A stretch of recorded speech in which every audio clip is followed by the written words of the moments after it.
So I want to take some time just to update you on what's going on at Ironwood, what's happened at Ironwood over the last year or so. If you've been to Ironwood, you kind of know there's always something going on. We don't ever really stop working. Caleb and Delia were with us this summer. Matthew was with us this summer. A few more familiar faces were campers this summer, and you got to see the things that happened. So specifically this summer, we had some camp decisions, over 100 salvations this summer, and we are not a record-keeping or tally-keeping ministry. This is an opportunity for us just to give a shadow of kind of what happened this summer. And so if you were to put 100 people, I'm going to guess we're just under 100 in the room today, probably somewhere around 75 people. So double our size was added to the chorus of heaven this summer.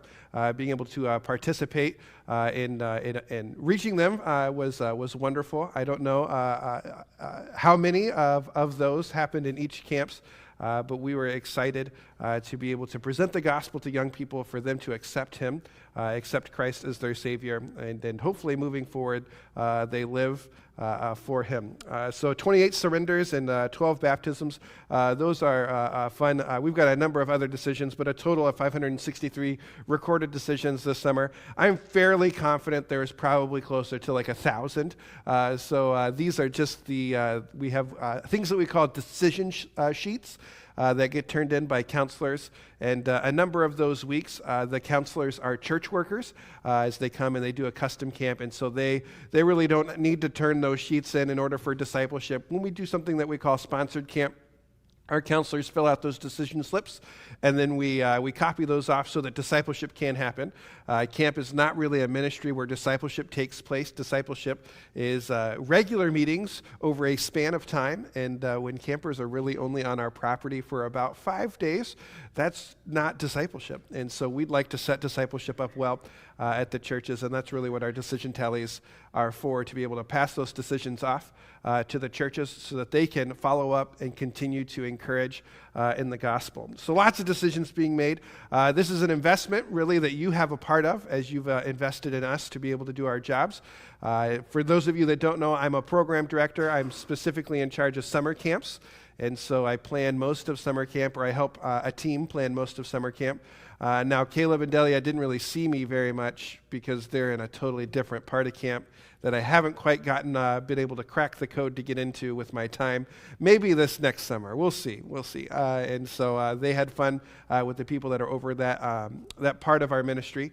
But I get to jump in and do a lot of things over summer camp. And then my wife, she is the program assistant secretary to all of the program directors, as well as she runs women's retreats. So if you come up, I think it's early October or late April for the women's retreat that we run and that we host. Emily has done all the planning for that, as well as all the custom camps or the individual groups that come wanting to do a women's retreat, that she helps them plan that and get that underway. So that's those are our main jobs here.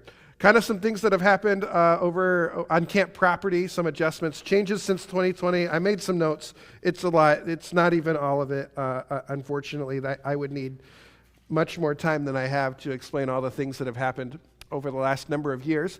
But since 2020, we've had some cabin renovations. So some very old cabins, some cabins that when I was a counselor back in the early, I'm going to say 2010, 2011, that they were in rough shape. So Santa Fe and Silverado have been remodeled, as well as Tucson and Tombstone. Those are two of our bunkhouses, or I guess four of our bunkhouses on Guy's side of property. And then on the girls' side, Carson and Comstock got renovated as well. And so it still mostly looks the same from the outside, but as you go in, it just looks really nice. It's actually well lit for a change. There's not black widows in the ventilation of the showers, different things like that. And so it looks very nice. Where in the past we haven't really had adult groups stay in there during the off season, but now I think it is something where they would want to. They'd actually want to stay. And then one more cabin that got renovated on the girls' side was Abilene and Alamosa. That is a unique-looking cabin right now. It has a a kind of an 8-bunk or 8-bed situation on the Abilene side, and on the Alamosa side, I could get this mixed up, but tomato, potato, right? And then on the other side, there is the possibility of a king bed and 1 bunk bed. So it's kind of a unique cabin that feels like it's a big cabin, but it can also feel like it's a small cabin as well. And so lots of different cabin renovations. We have 6 new cabins on property. They are not quite finished, but we hope to have them finished by the end of the year. We've had a donor that donated the money to purchase those and to renovate those buildings. They're in essence a modular building that got put in. And then if you've been to Ironwood, they are all located behind the guys' cabins in the Broken Eye Ranch next to the cage. And so we are working on developing a new facility, and I'll get to that here in just a second. But we're working on a new facility in which a new facility needs more cabins. And so this is just the first portion of us getting more cabins to be able to have that facility. So hopefully by the end of the year, those cabins will be usable. By summer, we're already planning on using those 6 cabins to be able to fill those up to the best of our ability there. We're working on a new horse area. So if you've been to camp recently, you've seen the solar farm as you drive in. Right next to that solar farm, we're working, if you were there just this year, there's this massive building there that is our new hay barn, as well as tack room storage and things like that.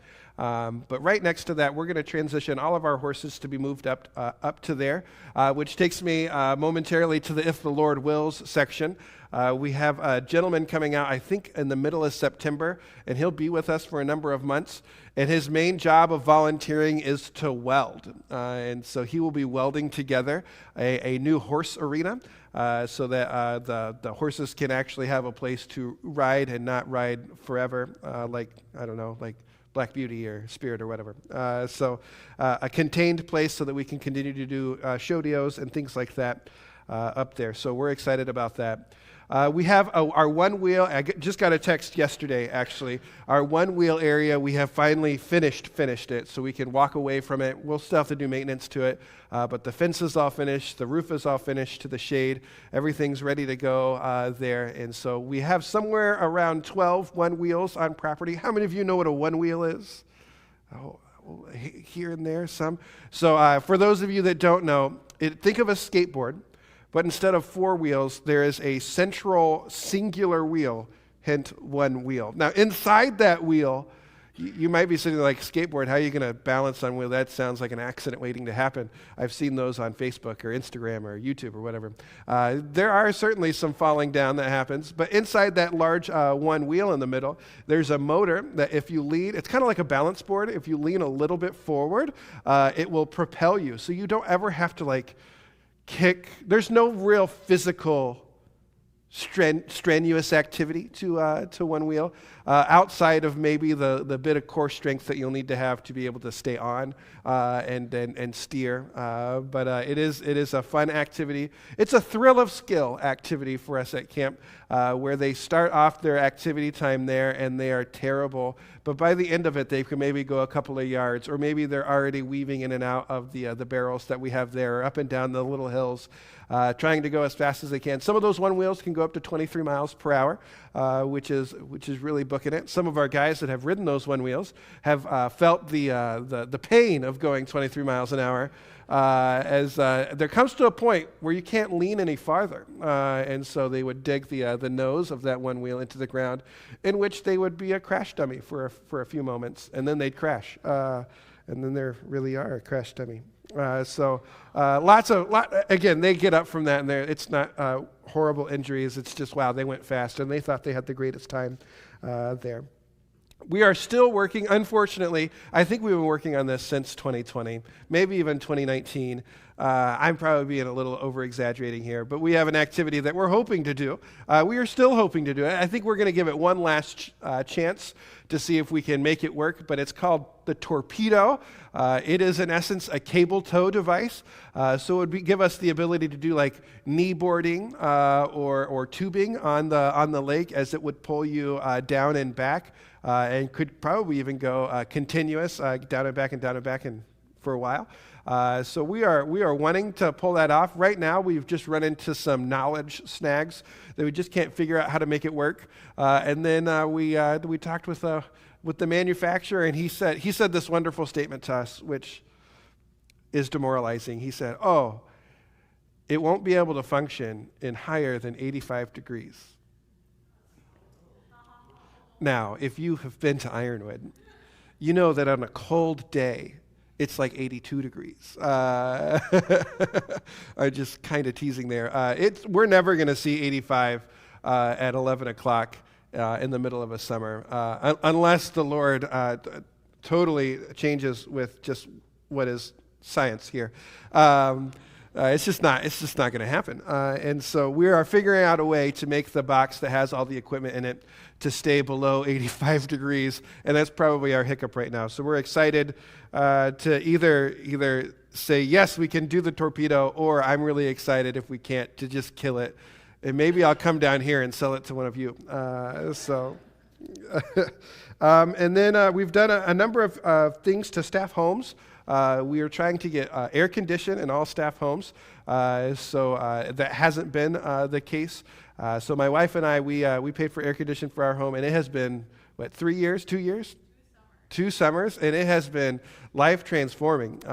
So it is just wonderful. And so camp is trying to put an effort at getting air conditioned to staff home, because the hardest thing to do at camp, I'm being, again, a little bit over exaggerating. The hardest thing to do is to work, a full 12-hour day in the heat, and you're still you're kind of nasty and grimy, and it's a humid week, and you come back to your swamp-cooled or evaporative-cooled home, and it's sticky inside, and you take a shower, and it still feels sticky, and you just don't get any relief from the heat, to then wake up the next day still feeling the same stickiness to then try and go to work. It can kind of put a hole in your sails there, and you can still fly along a little bit. You're just not very efficient. So we're excited to continue to do that. If you haven't been in a couple of years, we've done a whole buffet remodel. So the buffet, there's a singular buffet room at camp where up to 3 lines can be gone through. There's now what I would like to say is one of the greatest additions to camp is you can have milk every meal. And I love milk. So on that burger day when you get that chocolate chip cookie and you're like, something's missing, it was that glass of milk. It really was. And so you can have milk and a variety of other drinks throughout the day, all day long, whether it is tea or lemonade. You would be surprised how many times I saw a kid getting tea for breakfast and just sitting there going that's going to be a decision you'll regret later in life, I think. So orange juice, apple juice, milk, lots of things going on there in the buffet room. As we did that buffet room remodel and kind of renovation, we also added another dining room that fits somewhere around 40 to 45 people. And then we made a focus at trying to provide an area for those with special dietary needs that they can bring their food as well as be able to make their food in a spot that is concerned for their dietary needs, and that we call that the short hall, and the additional dining room is the long hall. I don't know who made up those names, but that's what we call it there.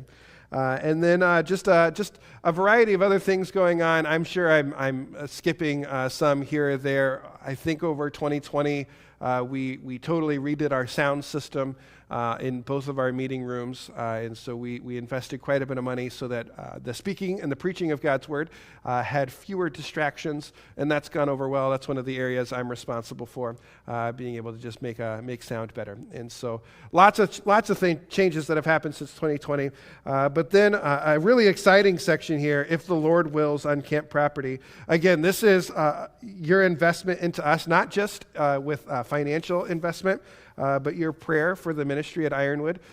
We greatly appreciate it, and we believe God continues to bless our ministry because people invest not only their resources, but also their time and their energy and their passion into our ministry to be able to bring glory to God. And that's our main focus in life, is to bring God glory. So some things that we are looking forward to do, we're hoping to do. I can't say that this is concrete for sure. We are doing it. Some of them we've already started on them, and so we're fairly certain we'll do it. But you never know when we get another torpedo in our life and we think we're going to do it, and 3 years later, we still haven't. So we need to finish those 6 cabins for that investment group that paid for those by the end of the year. So we are looking forward to finishing those before December finishes up. I mentioned the gentleman that's coming just to weld. So the horse arena is somewhere around 200 feet, 220 feet by 100 feet wide. So it is a massive arena, and I'll get to a little praise there in just a second. We're looking to add 2 resident staff homes in the next few years. We're looking to do we've already purchased the building, but we're looking to do a large shade that will then be enclosed over the cage. So the cage is the basketball area that's right next to the homestead. So that would be an area that would be enclosed. We would hope to do kind of like an indoor gymnasium. This would give us a number of opportunities. As a program guy, I sit there and I begin to salivate over all of the different things that you can do in that room. Ironwood currently doesn't do sports camps. Ironwood currently doesn't do music or fine arts camps. Anything like that, and an enclosed building with that would give us the opportunity to do that. Ironwood also, the main reason, the push for that cage building, Ironwood doesn't have a place where if somebody reserves all of our cabins, that they could all meet in the same place. So if you're in Rivertown, you're using kind of the Rivertown cabins, and Rivertown can get up, I think we squeezed 330 people in there, and it was a real squeeze. We felt like sardines. I think it smelled like sardines. And so 330 is as full as we can get, and we didn't even use all of the cabins up to fit those 330 people in that. As we add more cabins, so we're going to need more and more space, and so the goal would be to have a building or a room that can house or have a meeting room space for somewhere around 600 people. And so we are looking forward to that. We believe that this is one of the next big projects on our list in the near future, since we already have the building, and we believe we already have an investor and an investment group interested in paying for all of the remodel and building of that over the next few years. So we're pretty excited about that possibility. We need to purchase some horses. We probably also need to sell some horses. If you're interested, why would you purchase if you need to sell? Some of those horses that we currently have on property, we know that a camper we wouldn't really trust that horse to have a 6, 7, 8, 9-year-old on it. And so if that's not going to be the case, then we probably don't really want that horse on our property any longer. And somebody else can use it, but we are looking for some really docile, tame, trustworthy horses, not drugged, but some really tame horses that can deal with inexperienced and campers without any knowledge, that we can trust that camper on top of that horse. So we're looking to buy and sell horses probably for the next 3 or 4 years there.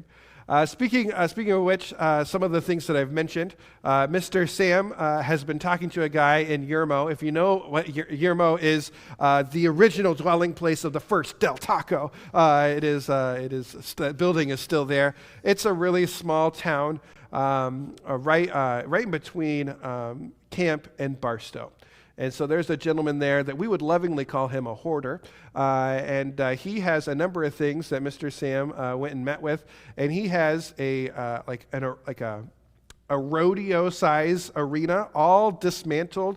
It's like a six rungs high, and we've been trying to purchase that from that gentleman for a while now. And the prices here and there. Mr. Sam thought that if we crunched our budget and everything, we probably could spend around $5 or $6 grand to get some of that stuff. So on I think it was on Thursday, on Wednesday he drove in to meet with them to kind of haggle. That's kind of what Mr. Sam does in these type of situations, to talk through to see what the price was. And as they got talking, there was really no way that we were going to be able to afford it. I think the guy's price was somewhere north of 10 grand, and we just didn't have the money. So Mr. Sam, after meeting with the gentleman, left. And as they left, the guy was like, well, if you had 25 grand, I would give you this 36 by 60 building, the rodeo arena, and those railroad ties. Now, the railroad ties are a unique story in and of itself. It is a railroad tie for a bridge, for a train to go over, and so they're all individually customized for the slope so that when the train goes over a curve, that it doesn't tip over. And so they're like this big on one side and then like this big railroad ties on the other side. And so it's a fairly large situation. Like if you had 25 grand, I would give you like all of this. Mr. Sam's like, I have 5. Like I don't know what to do. And so on his way back to camp, Mr. Sam had the bright idea of saying, you know what, I don't think I have to figure this out myself. Let me call a couple of donors to see if they're even interested. And so he called a guy, didn't pick up, sent him a text, didn't pick up. About, 5 or 10 minutes later, he gets a text back like, hey, I'm taxiing in. I've got about an hour in between my flights. I'd love to call. So Mr. Sam calls him and just kind of explains like, I can pitch in 5, but I really need 20 grand if this is going to be something that we would do. This is the way we would use it. Would you be interested in donating? And the gentleman is what I believe is a wise move. He says, let me talk to my wife. And so he called his wife, and then he called us back. He's like, all right, we're in for the whole 25. And Mr. Sam was like, no, I can cover. Like, no, we're in for the whole 25. So Mr. Sam then called the gentleman and said, hey, that deal that we had for the 25 for all those things, we'll do it. And so just this week, the Lord has provided a vast amount of material for us to be able to continue to work and do hard work to be able to set up the things that we believe God has us to set up. And so that building will be used as a breakout room in the future when we get that facility all built out. And so we're excited to see the things that God will do. We have this wonderful opportunity to consistently say, if the Lord wills. So we will push and go hard, and really we don't really know how to stop working at Ironwood. It is one of those things, if the Lord wills, we're gonna put all of our effort, all of our intention into doing big things, and to be doing even the little things, the things that need to get done. We want to be able to do the things that the Lord wills us to do. And so we've got a lot of things going on, but we're excited to be able to focus on the few things that God has put in our path directly in front of us. So moving on to camp retreats, 2022 was our biggest year ever. We have this metric called camper day metric. So what that means is that if you were, so let's say our summer campers, they come and they arrive for dinner on Monday, and they leave after breakfast on Saturday. That Monday dinner to Saturday breakfast is like 4.5 camper days or something like that. And so that one camper equals 4.5 camper days. And so our camper day number for the year of 2022 was in the 19,000s, which is the biggest we had ever been. And then the unique situation there is we ran a staff ratio number to that camper day, the lowest it's ever been of that staff ratio. Not that we had the fewest staff we've ever had. No way you can beat just 2 people working in the 70s. So the Lord has kind of given us the energy and all of that to be able to serve that. But we're looking as we move forward to be able to hire more staff members, to be able to continue to invest in our defined ministry, which is formerly the Ironwood Institute of Ministry, for young people outside of high school interested in getting a Bible education for a few years or a gap year, as well as our Ministry Bound program, which is people out of their college experience, or they have a similar college graduation-like experience, for them to jump in to see if camp or ministry is something that they would like to do in their future. And that's a 2-year program. And so we're continuing to invest in that. And we normally hire within ourselves. So within those 2 programs is normally where a resident staff member come from. So in needing resident staff members, we also need houses for those new resident staff members and a variety of other things. And so the Lord has greatly blessed with the retreats that He gave us last year. And this year, it doesn't look like we'll hit the 19,000 camper day number, but we're going to be pretty close. We'll be really busy. I think we'll be in the 18,000 camper days, 18.3, something around there. We've got a number of new groups that have come. I think Emily's women's retreats section has exploded more than really anything else. as we've seen. Ladies want to come and get to camp. We believe that we have such a quality product at camp that it can be comfortable. And often the men are actually more picky about is it actually comfortable? I don't want to go type of a thing. So they normally, churches when they're new to us, they say, ladies, would you like to go do a retreat? And you're the scouts for the men's retreat that maybe they'd like to do it. And they'll hear from their wives. And most men, they take what their wives say with a grain of salt. Like, I bet it wasn't that awesome. I bet the bed wasn't that comfortable. But there's enough where that wife is doing what she needs to do and pushing her husband to excellence and says, Ironwood is what you need to do. So lots of new groups have come, and I believe that stems from the women's retreats that have grown. We've had family camps and school camps come, as well as men's retreats and couples retreats, all spark out of just new groups coming and saying, hey, what's going on? We'd like a camp, and you guys do everything better than really anywhere else. And I don't really intend to say that with pride or anything. I do believe that Ironwood is the best camp in California. I think we serve better food than every other camp in California. I think we have more comfortable accommodations than most camps. I think that our hospitality room is the cleanest of all hospitality rooms in all camps in America. I've been to plenty of other camps in California, and there's a few I'll never go back to, and I'll never go to as a camper, because I think I saw more rats than workers. And so just to be able to see that God has given us this, the material, the property that we have, to be able to invest in people, but we also need to maintain and invest in that property and be a good steward of that. We've got a number of summer camp changes, but I'm going to skip down to new camps first. If you're ever interested to just come to camp, and let's say Pastor Ed is like, we're not going to make it a big push for a camp, but we have plenty of camps. We call them sponsored camps or Ironwood retreats, where you, just as you or as your family, can come and be a part of those.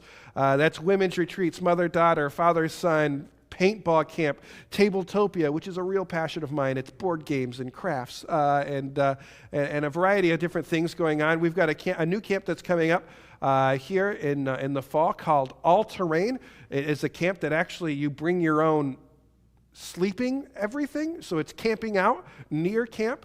We will move our food truck out to where the campsite is. We will make meals for you. We'll provide a speaker. But really the day is you bring your fun toys to go and explore the desert, and then you have a kind of a home base to come back to and fellowship and be able to have some sort of a spiritual effectiveness time with the trip that you're interested in. And so it's not just off-roading that can be fun. You're also investing in yourself spiritually, as well as whoever you might bring spiritually.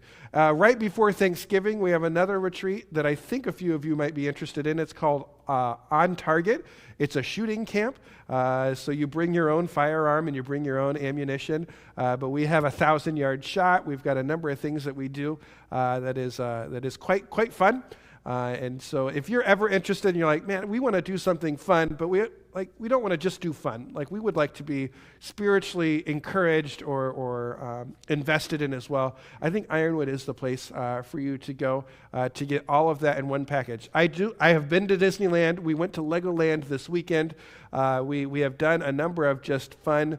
This is just for entertainment, and there's a part of me that still goes, man, I miss this is fun on the food side and fun on the enjoyment of activities and being entertained side, but there's just an area of life that I'd like to also be invested in, and that's my spiritual development, that's my spiritual growth. So Ironwood's the place for you if you're looking for really a complete package of a family trip, or just a couple's trip, or a ladies' or men's trip, whatever it might be. And we probably have something that you're interested in. It's no longer just family camp, men's and women's retreats. We've got some niche things that we think you might be interested in there as well.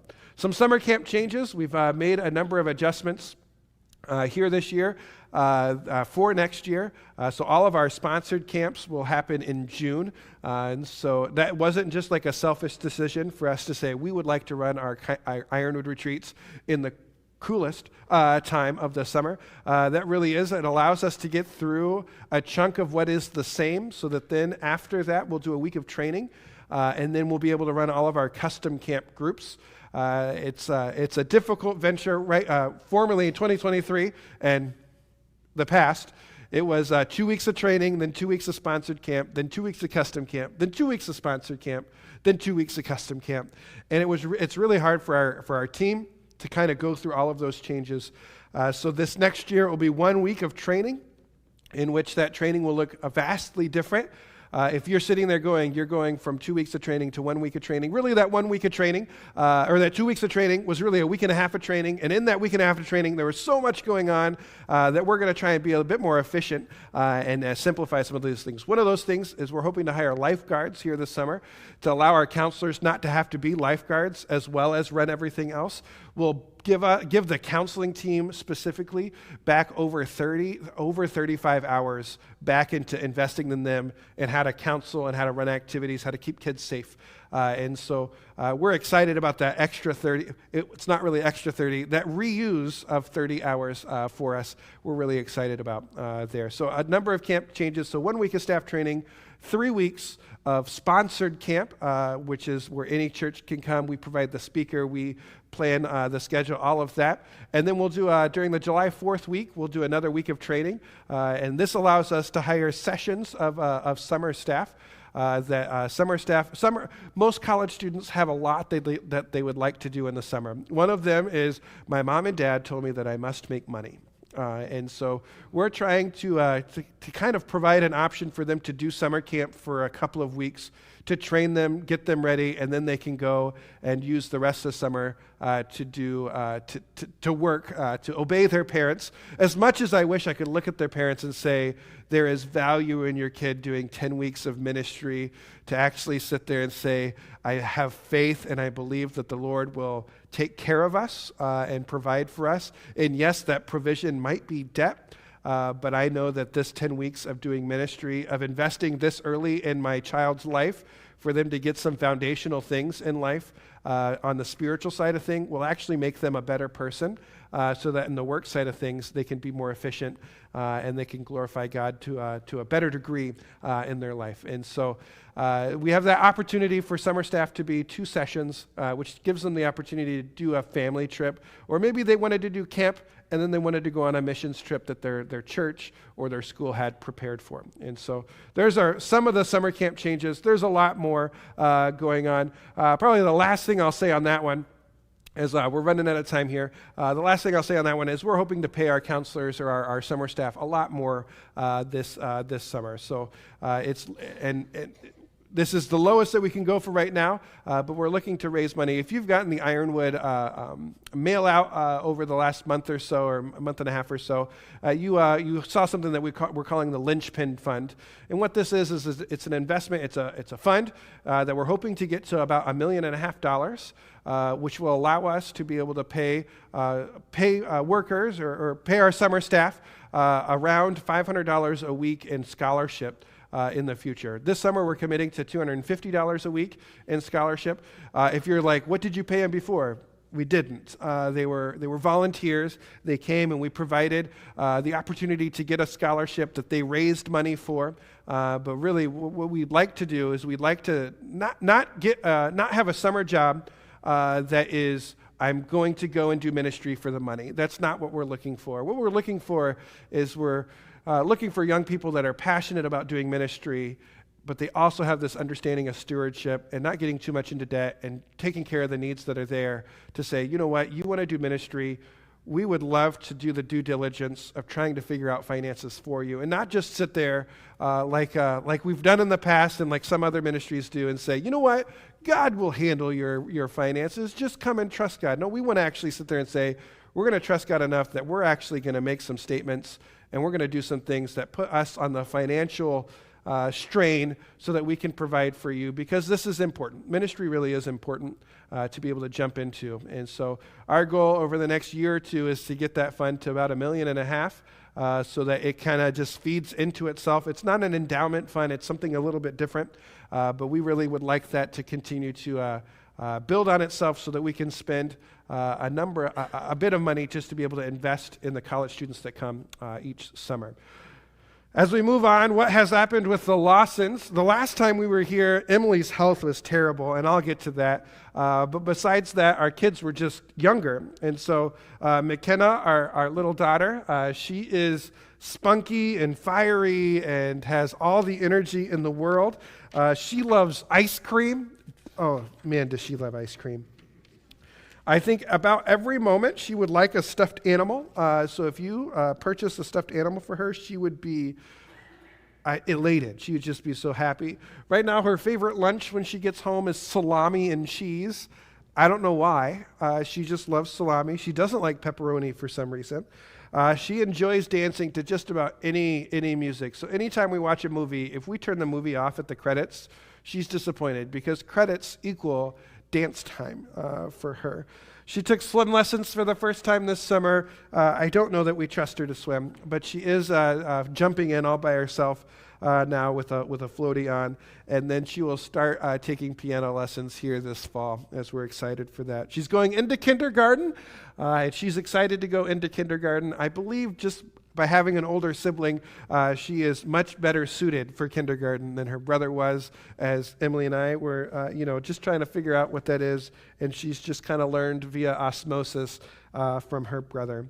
Probably some of her favorite things to do is she enjoys helping out. We have 4 new babies on property, and she enjoys just hanging out with those babies and being able to help them, I believe is what she says. And so she's pretty spunky, and she's a fairly crazy young lady there. Her birthday was in April, and we had unicorns and all sorts of things. So she loves unicorns, the colors pink and purple. And a variety of other things there. Cooper is 7. He's going into the 2nd grade. He enjoys, I think I've manipulated or brainwashed him quite well. He really enjoys all the things I enjoy. So that's Lego and board games. He loves cheeseburgers, especially if they have bacon on them. We have a sincere desire of soft pretzels. We have that desire just about every moment of every day. It's kind of like when you walk into the mall, your first smell is normally Wetzel's pretzels or Auntie Anne's. And I'm sorry for making you salivate, because I know everybody's mouth is now watering as I've mentioned those 2 names and those 2 stores. But we enjoy those things. And just about any chance he can convince me to play video games, he is excited to play video games. Right now he saw a friend play Minecraft, and he really wants us to get Minecraft, and I've kind of held the fort there on the addiction to Minecraft. So he wants to learn how to cook. That's something that he enjoys. We like watching cooking shows together. And then he will also be taking some piano lessons. And if I can figure out how to play the guitar, we'll try and teach him guitar as well this year. He's going into the 2nd grade, and I believe math is his favorite subject. He is our analytical. There's always a reason for something, and I will always give you an answer, even though I might be making that answer up. You might have a question that I think I have the answer, is kind of his attitude there. So Cooper, he helped me out quite a bit this summer. So Tuesday nights were the nights that he came and he worked with Dad as he helped with game setup and game teardown, as well as a number of other things. He even got to advance slides for the song service the last couple of weeks of camp. He made quite a few mistakes, which left me going, oh, that's the word. So it was fun there to see him jump in and get involved in ministry. He's always excited to help. Emily, her health is much better. So she had an emergency surgery beginning of May, end of April. So after the women's retreat, there we went on a date, and then we ended our date at urgent care as things just weren't going well. And then through that process, just a few days later, we were having another date at the hospital. So anytime we get time alone together, we consider that a date. And so we had plenty of emergency room trips and hospital trips. So we had some dates, and we enjoyed being able to just hang out with one another, even though it was not in great circumstances. She's doing much better now. So her thyroid, they're still monitoring her thyroid. I think she has a meeting or appointment in December about that one. But right now it's not. It's neither hypo or hyper, and so it's in a good spot. And then she's still on some medication for her heart, and we don't know when we'll get off that. But she is feeling better. She still can't have peanut butter. peanut butter is still disgusting to her, which it wasn't before, I don't think. And so that's kind of the journey that we're on with our health. We have a joke in our family, which sometimes doesn't feel like a joke, that I am the unhealthy person in our family. Emily, when she gets a craving, it's like for carrots and hummus. When I get a craving, it's like, let's go get some cheese curds and mozzarella sticks and anything fried. And she seems to have all the health problems, and I seem to not. So I've been trying to encourage her to eat more junk food. Maybe that's the problem. Probably not. So we had our 10th anniversary during summer, and so we didn't really celebrate then, but just a couple weeks ago we were able to go to New York City, just the two of us. That is a city that we love. We did not go to sightsee. That's not something that we did. You'll see a picture in the middle there. That's Times Square. But we went to kind of eat food, is what we went to go do. I love pizza. I specifically love a New York slice of pizza. And so we tried a number of different places there in New York City. We had real Chinese food. We had soup dumplings and sautéed dumplings. We went pan-fried, whatever they were. I ate them, so they were good. And just she had cannolis, and we talked about getting cheesecake. I don't think we ever did, but we just enjoyed spending the time together, being able to ride the subway system and people watch to the max there in New York City. There, so we enjoyed some time, and then me. I sleep. That's all I do at work is I sleep. No, I don't even know who took that picture, but apparently it was golden enough to be able to put on the Ironwood Facebook account and a number of different things. So we're a couple of adjustments to our life is I got promoted in the spring to senior program director, and so I'm in charge of the program team. So that's about 12 members on that team as we do run program events, as we help retreats while they're on property. We're kind of the tip of the spear when it comes to camper interaction, and so I'm excited to do to do that job. There's a few things I'm worried about, a few things I'm scared about. One of those is horses. I actually hate horses, and now I'm not fully responsible for them, but I need to be over the person who is fully responsible for them. And so learning horses is a bit of a learning curve that I'm not quite ready for. And then I've taken over the store in Rivertown, or on property. And so I have a business management minor from college. I understand business tactics, but I have no hands-on experience of inventory, of stock, of using a POS system, of all of the legal and all that other stuff. I have no real hands-on experience. I know I'll probably figure it out. I just know it'll take some time, and it's something that makes me slightly nervous about how the fall's going to function as I try and figure out what the stores look like. I have lots of different things. So if you are excited that hey, I know the guy that's in charge of stores at Ironwood, and they should really sell this, just let me know. And almost anything's on the table as we try and figure out some things on how to serve our campers better. So that's kind of our presentation. I've got a few minutes to jump into Daniel chapter 1. If you want to go ahead and turn your Bibles to Daniel chapter 1. I would be embarrassed to not open up Scripture on a Sunday morning here. So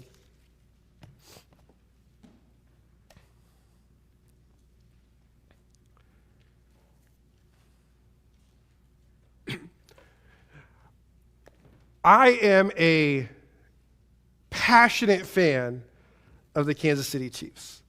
Now, some of you, right when I say Kansas City Chiefs, you're probably like, ew, really, them? What's wrong with the Rams? What's wrong with the Chargers? There's a lot of things wrong with the Chargers.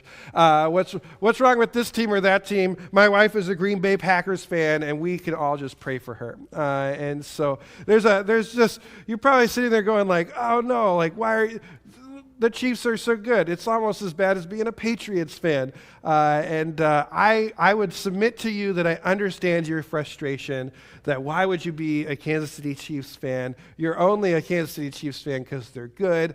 And I would love to interrupt you and say, whoa, I remember Romeo Crennel and Todd Haley as the head coach. I remember 2-14 seasons and 4-12 seasons. I remember the one shining moment of those seasons being just Jamal Charles. I remember the first time that we had a wide receiver catch a touchdown in a season was at week 15. A wide receiver on our team hadn't caught a touchdown throughout the entire season. I remember the good times and the bad. Now, I grew up in a place called Independence, Missouri. It's a suburb of Kansas City. I was about maybe 15 minutes away from the stadium where my house is, and really enjoyed it. Now, I say I'm a fan of the Kansas City Chiefs. I am loyal to the Kansas City Chiefs. Unfortunately, I'm also loyal to them, the Royals, which I think they're the worst in baseball this season. Yeah, I mean, we won a World Series before the Angels have. It is just one of those, loyalty is something that you can be loyal to, and you have these really high, fantastic moments of Super Bowl after Super Bowl after Super Bowl appearance. And then loyalty also has this situation where there's not even a person even close to being all-star game recognized. You have the dumpster of the Major League Baseball experience, right? And there's this. I'm loyal, and my wife has asked, "Would we ever become a fan of a California team?" And I'm like, "But Kansas City, I mean, yay, go Angels!" But I'm not going to stay up till 11 o'clock at night to watch a game. It's just, I'm so loyal to the teams that I grew up. Now, you can call me brainwashed, because I think I was, but it's just, those are my teams. As we look in Daniel chapter 1, we see Daniel's life of loyalty. Now, we're going to kind of cruise through this here as we go through. I've taken a ton of time to kind of explain camp, but I want to be able to explain why Daniel has a life of loyalty here. So he has a life of loyalty despite circumstances. Despite the circumstances. In Daniel chapter 1, we see in verses 1 and 2, in the 3rd year of the reign of Jehoiakim, king of Judah, Nebuchadnezzar, the king of Babylon, came to Jerusalem and besieged it. And the Lord gave Jehoiakim, king of Judah, into his hand, into Nebuchadnezzar's hand, with some of the vessels of the house of God. And he brought them to the land of Shinar, to the house of his God, and placed the vessels in the treasury of his God. And so, despite the circumstances, now as we read this passage, you're going to see Daniel show a life of loyalty that I'm going to guess that none of us in the room have experienced, or maybe there's one or two that have experienced a complete, what I would call a hostile takeover. Besieging was not really an easy thing to do. Normally when somebody was besieged, it was multiple months or multiple years of being besieged. And so it's kind of, you're living on rations, and you don't really get Amazon deliveries anymore because nothing's coming in. It is, you kind of, everything that was in the city is all that you have. And so when Nebuchadnezzar takes over, we see the circumstances of, wow, we are poor, and the Bible actually says that God gave the city over to Nebuchadnezzar, and so we have this. Despite the circumstances, we see Daniel's life of loyalty. As we continue on, we see despite the culture. So the culture we can see in verse 3. Then the king commanded Ashpenaz, his chief eunuch, to bring some of the people of Israel, both of the royal family and of the nobility, youths without blemish, of good appearance and skillful in all wisdom, endowed with knowledge, understanding, learning, and competent to stand in the king's palace, and to teach them literature and language of the Chaldeans. So we see in isolation that Nebuchadnezzar is going, and he's taking these young people, and now he's going to isolate them away from their families. It's just the youths without blemish. There's isolation. So Daniel is going to show loyalty in isolation. Daniel's going to show loyalty in indoctrination. So it is he is going to be taught literature and language of the Chaldeans. He is going to be taught. His knowledge, his understanding is going to be honed in on and adjusted.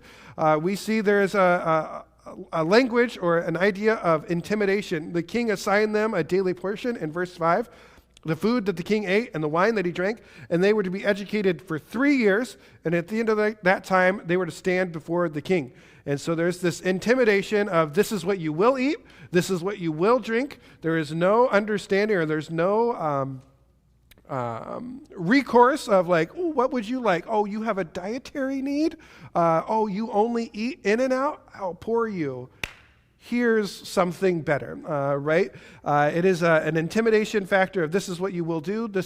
It's not just an indoctrination of this is how strong men are made. It's this is what you will do. There are no options. And we see Daniel push back in that. And then we see integration here in verses 6 and 7. Among these were Daniel, Hananiah, Mishael, and Azariah of the tribe of Judah.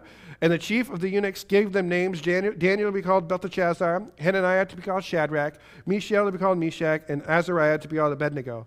And we see this, you don't need your historical names. This is an integration that you are now a part of the country or the occupation of Babylon. And so despite the culture, now he showed loyalty also by displaying godly convictions. And some of these convictions can be seen, most of these convictions can be seen in verse 8. The Bible says, but Daniel resolved that he would not defile himself with the king's food or with the wine that he drank. Therefore he asked the chief of the eunuchs to allow him not to defile himself. And God gave Daniel favor favor and compassion in the sight of the chief of the eunuchs. So these godly convictions here up on the screen, we see some consistency, that he knew what was right, and he was going to be consistent, that the king has offered me meat, the king has offered me wine. That is inconsistent with what I believe. I would choose to be consistent. He wants purity. He doesn't want to be defiled by that, by the wine there. There's courage to be able to say, hello, king or chief of the eunuchs, can you please, can we have something different? There's kindness in his response.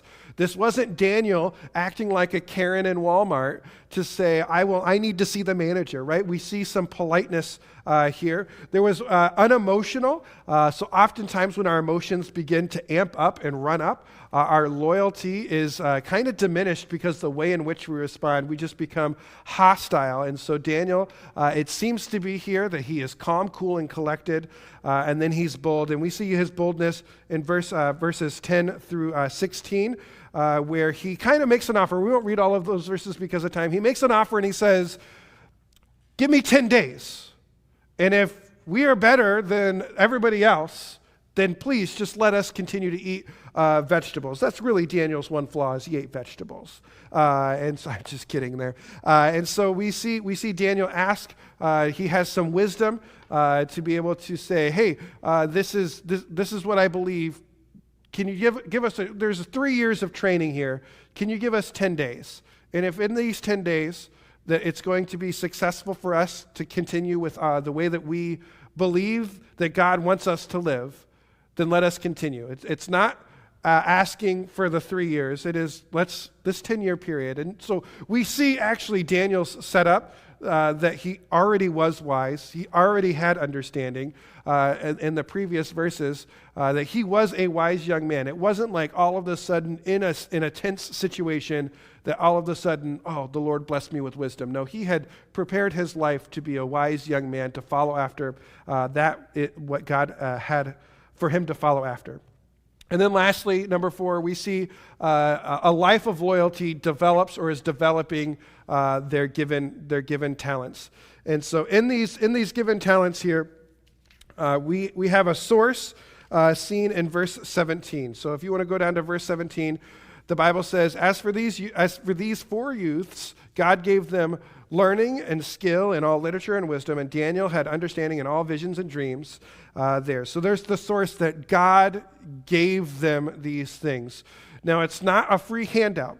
So we see in verses 18 through 20 that they had to have stewardship of these things. So in verse 18 here, at the end of time, when the king had commanded that they should be brought in, the chief of the eunuchs brought them before Nebuchadnezzar, and the king spoke to them. Among all of them, none was found like Daniel, Hanani, Mishael, and Azariah. Therefore, they stood before the king.